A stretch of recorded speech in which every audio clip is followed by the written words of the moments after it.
예, 반갑습니다. 저는 그 지역구가 창원의 팔룡동, 명곡동 이제 지역구고요. 저는 사실 기업 출신입니다. 기업에서 오래도록 몸을 담았었고요. 제가 자랑하는 일은 중간에 기농을 해서 농사를 한 4년 정도 졌었는데 저는 뭐 기업 출신 시의원으로 불리기보다는 농부 시의원 이렇게 불리기를 바라는 주철호 시의원입니다. 예, 반갑습니다.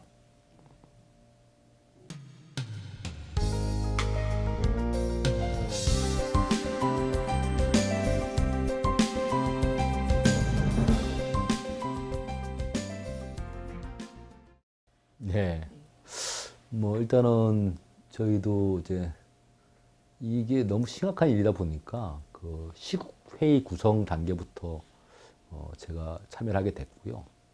뭐 이제 시국회의에서 우리도 시국선을 해야 된다 그래서 3.1 의거탑에 가서 저도 시국선언에도 참여를 했고 그 이후에는 또 이제 뭐 1인 시위도 제가 하고 있고 지금은 이제 박근혜 퇴진운동본부가 발족이 됐고요.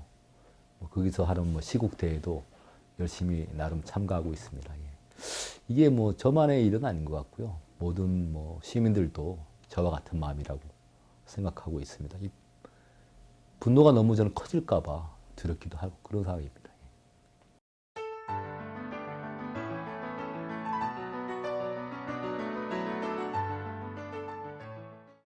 뭐 간단히 세 가지를 저희가 말했는데 하나는 진실을 말하라. 그리고 조사를 받아라. 그 다음에 사죄하고 하야하라는 것인데요. 일단은 이제 진실 규명이라는 것은 그동안에 뭐 세월호든 뭐 많은 것들에 있어서 청와대와 박근혜 정부가 계속 거짓말들로 일관해 왔거든요. 그래서 그걸 이 차제에 이 기회에 명명백백하게 밝혀달라는지 주장을 먼저 했고요. 뭐 실제로 어제 국무회의에서도 우리 국민들이 대다수가 반대하고 있는 그 한일 군사 그 정보 보호 협정이 그 의결됐지 않습니까? 곧 통과를 앞두고 있는데 이러한 것들에 대해서도 지금 우리가 얘기를 했고요. 부당하다는 점을 밝혔고 그리고 조사 뭐 지금은 그것도 이제 벌써 우리 성명을 발표한 지가 좀 시간이 돼서 그러는데 청와대나 박근혜 정부는 내나 검찰 조사를 받지 않겠다고 이제 천명한 상태에 있기 때문에 조금 빛이 바랬지만 그 당시에는 이제 조사를 받는 것이 그 원칙이고 먼저라고 저희들이 얘기를 한 것이고요. 하지만 이제 그 당시에 저희들은 이 문제가 너무 중차대하기 때문에 즉각 하야만이 답이라고 우리 민주의정협의회 그 여러 의원들은 생각을 같이 했기 때문에 그러한 성명서를 발표하게 됐습니다. 뭐 실제로 어제죠. 어제 그 새누리당 의원 한 분하고 지사 한 분이 그 새누리당 탈당을 선언하면서 이런 표현을 하더라고요. 그러니까 파렴치의 극치다. 사실 제가 볼 때도 파렴치범이기도 하고요. 파렴치범이라는 것은 이제 개인의 그 아주 민원이라 하지만 사실은 청탁을 부당한 방법으로 하는 것이 드러나지 않았습니까? 뭐 그런 것들도 있지만 저는 핵심은 뇌물죄에 있다고 보여지고요. 그 뇌물죄가 공권력, 그러니까 아주 그 거대한 그 고난을 가진 대통령이 그러한 인사는 것은 제가 봐도 파렴치 극치라고 보여지고요. 그 얘기를 뭐 제가 아닌 탈당함을 선언한 그 새누리당 의원님 입에서 나왔다는 것은 그만큼 중차대한다는 그 반증이 되지 않겠습니까? 예, 저는 그렇게 생각합니다.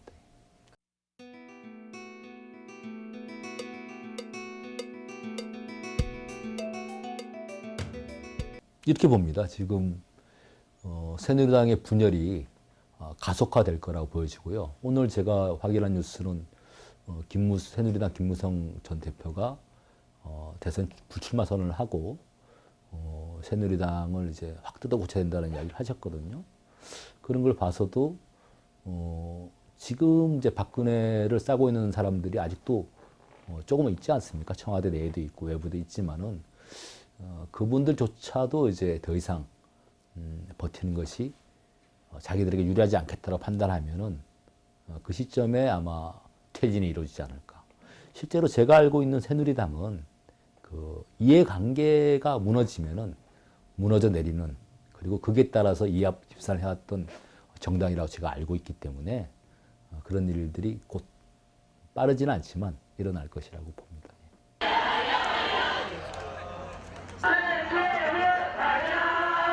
청년, 고등학생, 중학생들도 함께 박근혜 하야를 외치고 저는 이제 우리 더불어민주당이 주장하고 있는 투트랙 방향을 지지하는데요. 왜냐하면은 제가 집회 현장에서 느끼는 우리 시민들의 요구는 딱 한 가지입니다. 즉각 하야. 그래서 그 하야에 맞춘 그 퇴진은 또 해야 되고, 청와대에서 원하고 있는 바기도 하죠. 탄핵 지금 저희가 준비하는 모임이 의회에서 국회에서 만들어졌는데, 탄핵 절차도 법에 의한 절차도 이제 밟아 나가야 된다고 저는 보고요. 다만 제가 이제 우려하는 것은 탄핵 절차만큼은 서두르지 말고 아주 신중하게 진행할 필요가 있다고 봅니다. 그렇게 해야만이 어떤 그 역풍이랄까요? 그런 것들이 최소화되지 않을까 생각합니다.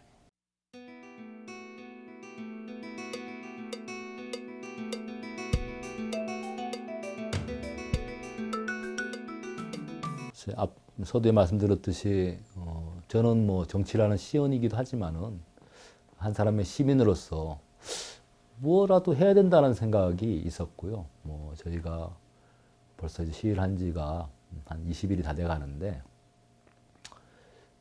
바뀐 상황이 좀 있습니다.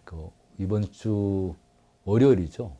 월요일부터는 이제 시민들이 손을 엄지를 척 세워주기도 하고 주먹을 져서 응원해주기도 하고 클락슨을 눌러주는 빈도가 많이 늘었어요. 그래서 뭐 1인 시위를 하는 저희들 입장에서는 힘을 많이 받고요.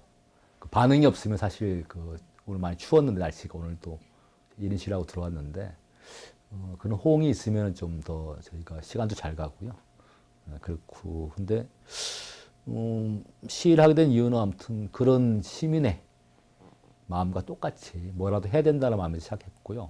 그리고 시기는 뭐 저같이 1인 시위 하시는 분들하고 계속 뭐 말씀들을 나누고 있지만 오늘 저희들끼리 나눈 얘기로는 탄핵이 발의되는 때까지는 해야 되지 않겠느냐, 1차적으로.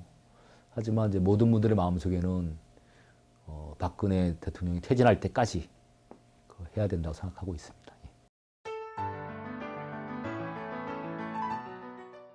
이거 정말 놀라운 일인데요.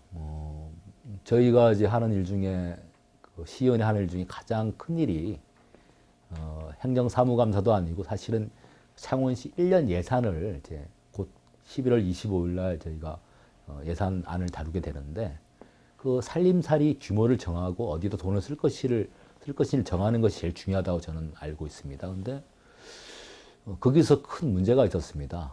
2011년 버스 고급화 사업이라는 명목으로 창원시는 예산서에 이렇게 올립니다. 그러니까 도에서 절반의 돈을 받기 때문에 이 사업을 승인해다오. 우리도 절반을 보태지만 그럴 경우에 이제 대부분의 시의원들이 어렵게 도비를 타오거나 국비를 타오는 사업일 경우에는 보통 승인을 해줍니다. 근데 이제 제가 조사해 본 바로는 11년, 12년 그 버스 고급화 사업에 경남도에서는 아무런 협의를 한 적이 없다고 하고요. 제가 창원시에도 확인을 해보니까 어떤 서류도 안 나오고 있는 상황이고요. 그리고 예산안을 올리려면은 보통 절차가 이렇습니다. 그러니까 도에서 돈을 주겠다는 통보가 오는데 그게 가내시서라는 임시 통보서입니다. 그 가내시서를 받아야만 예산안을 짜고 예산에 반영하게 되는데 그 서류 자체가 없었습니다. 그리고 창원시에서 답변한 내용에 보면은 단지 있었던 내용은 이제 광역 환승 사업을 논의한 적은 있더라고요. 근데 이 사업과 그 사업은 전혀 별개의 사업이었고 또 놀라웠던 것은 2011년에는 뭐 그럴 수 있다고 치더라도 2012년의 예산은 더더욱 이해할 수가 없었던 거죠. 그때도 똑같이 도 절반, 우리 절반으로 이 사업을 하겠다고 했는데 벌써 이제 뭐 아무리 우리가 한 발 양보하더라도 시에서 논의는 한 적이 있다고 하니까 하지만은 도에서 없다고 하면은 뭐 일단 논의가 결렬되는 거 아닙니까? 그러면 적어도 2012년에는 논의가 없었다고 봐야 되는 게 저는 맞다고 생각하고요. 그렇다면은 2012년 예산은 정말 문제가 있고요. 이와 비슷한 일이 또 2013년, 14년 내나 그 부서에 똑같은 일이 벌어지는데 예산은 그거는 대폐차 예산입니다. 대폐차 예산인데 이 사업은 조금 다른 점은 이제 2012년에 7년 동안의 사업을 끝내고 그렇게 됐으면 이제 2013년, 14년 예산을 잡지 말아야 되는 거죠. 근데 잡았습니다. 근데 이제 2013년 같은 경우는 뭐 또 우리가 아주 좋게 생각을 한다면은 실수를 해서 착각을 해서 한 번 더 올릴 수 있다 이렇게 생각할 수도 있는데 2014년에도 올라왔어요. 도에서 또 절반을 받아서 사업을 한다고. 근데 도에서는 이제 합의를 준 적이 없다는 게 도의 입장이고요. 그래서 이거는 이제 제가 우리 시의회 자문 변호사들 자문을 받아본 결과 만약에 구조 통보도 없었고 그 우리 시의회를 기망해서 예산안을 통과시킬 목적이었다면 이것은 허위 공문 작성이 될 수 있다는 제가 통보를 받고 오후 말을 하게 됐습니다. 그렇게 해서 뭐 창원시가 막 발칵 뒤집혔죠. 네. 안 그래도 제가 후속 조치로 저희는 이제 운영위원을 뺀 상임위원회가 이제 4개 상임위원회가 있는데 내나 상임위원장님도 다 부탁을 드리고 내나 이제 상임위원장님들도 똑같은 이제 문제의식을 가지고 계시기 때문에 사실 제가 다 들여다볼 수 있으면 좋은데 뭐 시의원인 혼자서 그 방대한 예산을 다 일일이 세밀하게 들여다보는 것은 물리적으로 시간의 제약이 따르고요. 그래서 상임위원회별로 좀 이제 적극적으로 이번만큼은 정상적으로 예산이 쳐질 수 있도록 들여다봐달라고 했고 들여다봐달라고 중점적으로 들여다보려고 부탁드리는 부분은 어디냐면은 중앙의 그 보조금 또 도의 보조금에 대해서 아까 말씀드렸던 가내시서 그 통보서가 있어야만 되는데 그것이 있는지 없는지를 확인한 다음에 예산을 승인해 주십시오 하고 부탁을 드렸고 저 같은 경우는 미리 자료를 요청해서 지금 자료를 제가 받은 상태에 있습니다. 그래서 대조해서 적어도 우리 상임위원회만큼은 그 제대로 예산을 올렸는지 철저히 감시하도록 하겠습니다. 예.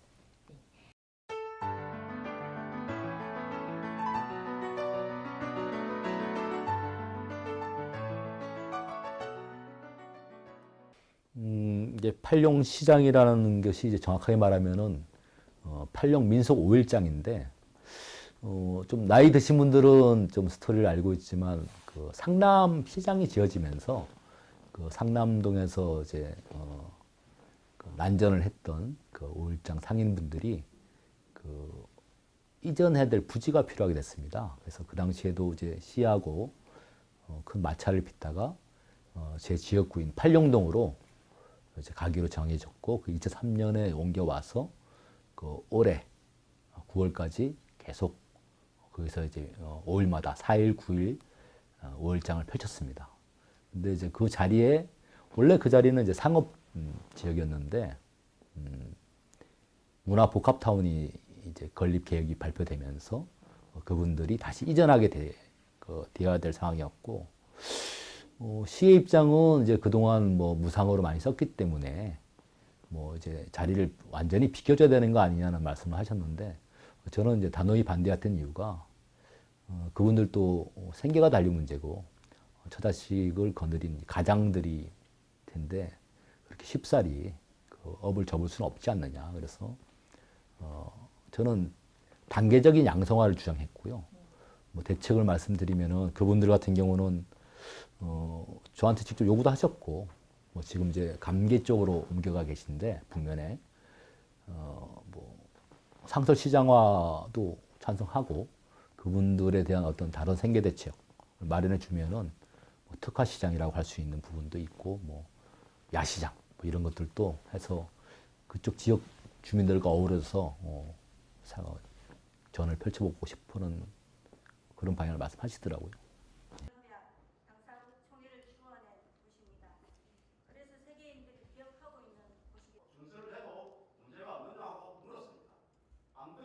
사실은 제가 이제 시연에 처음 되자마자 뭐 이번에 태풍 차바 말고 그 앞에 또 물난리가 났어요. 물난리가 나서 그때도 이제 시우량이라고 하죠. 1시간 내에 오는 비양이 한 100mm 가까이 오는 바람에 제 지역구의 그 대원동 쪽하고 명수동이 물에 잠기게 됩니다.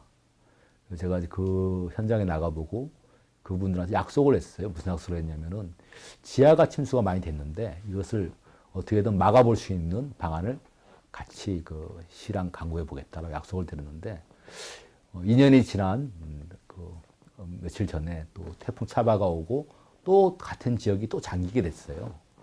저는 그 부분이 너무 가슴 아파서 이제 그 시민들하고 이제 그 이야기를 나누면서 제가 이렇게 말씀을 드렸습니다. 제가 검토를 해보니까 서울에 강서구의 화곡동이라는 지역이 있는데 2013년 거기서 한 6군데가 상습 침수 중이라고 그러더라고요. 화곡동이. 근데 거기도 계속 침수가 되고 지하가 침수되는데 지하 침수라는 게 여러분들 잘 모르실지 몰라도 보통 그 건물에 지하에 전기 컨트롤 타워가 들어가 있고요. 배전반이라고 그러죠. 또 소방에 소방 시설을 컨트롤하는 그 시설들이 다 지하에 들어가더라고요. 그러니까 뭐 심지어는 변전기 큰 건물 같은 그 변압기 이런 것도 들어가고요. 그러니까 만약에 그 지하가 잠긴다고 하면은 그 건물주나 그 세입자든 엄청난 타격을 보는 거죠. 그래서 그분들 얘기를 들어보니까 이런 말씀을 하시더라고요. 그러니까 똑같이 주민세도 내고 세금도 성실히 납부하는 왜 우리들을 위한 대책은 하나도 강구해주지 않느냐고 해서 제가 다시 그분들한테 이런 약속을 합니다. 제가 검토한 바로는 서울시 사례도 있고 서울시는 지하 침수를 막기 위해서 강서구청장 방침으로 그 당시에 전액 그 강서구에서 그 방수판 설치를 도와줍니다. 왜냐하면 이제 그 방수판은 그 가격이 얼마 안 비싼데 만약에 지하가 침수했을 때 일어나는 피해라는 것은 어마어마하거든요. 그거를 이제 알고 그래서 그 현장에 지금 그 욕을 먹고 있는 박근혜 대통령이 현장 방문까지 하게 됩니다. 그래서 그 기사를 제가 접하고 강서구청에 이제 그 사정을 알아보니까 그렇게 진행을 했다 그러더라고요. 그래서 그 얘기를 이제 공무원들은 전달하고 이렇게 제가 간곡히 부탁을 합니다. 뭐라고 부탁을 하냐면은 우류 저수지 같이 뭐 큰 뭐 50억, 100억이 되는 사업은 당장에 할 수가 없지 않느냐. 사실 창원시가 돈이 없습니다. 뭐 야구장 짓는 데 쓰고 내나 또 토건 쪽에 돈을 많이 쓰다 보니까 저는 이렇게 주장을 하는 이유는 뭐냐면은 한 발이라도 나갑시다. 이 어마어마한 피해를 막기 위해서 그 작은 예산만 들이면은 저희 명소동에는 130가구가 침수가 됐는데 또 같은 일이 1년 뒤에 2년 뒤에 벌어지지 않을 것이니까 그 예산 조금만 반영합시다라고 했는데 드디어 이번 본 예산에 2억의 예산을 반영하겠다고 시에서 통보를 받았습니다. 그래서 일단 시 공무원들한테 감사를 드리고요. 그런 식으로 한 발씩 한 발씩 나가면은 정말 우리가 그 세금을 받아서 필요한 데 돈을 쓰고 있다고 그 시민들도 알아주지 않겠습니까?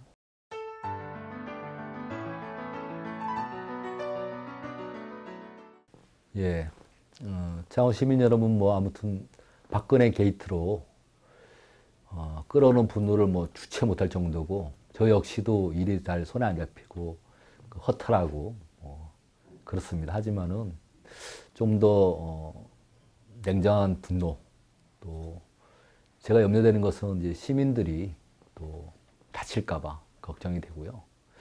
저 역시도 새로운 세상, 새로운 시대가 열릴 때까지 계속 가열차게 싸워나가겠지만 여러분들도 싸워나가면서 우리들의 그 마음을 알려가는 건 좋은데 건강 상하지 않고 그렇게 했으면 좋겠습니다.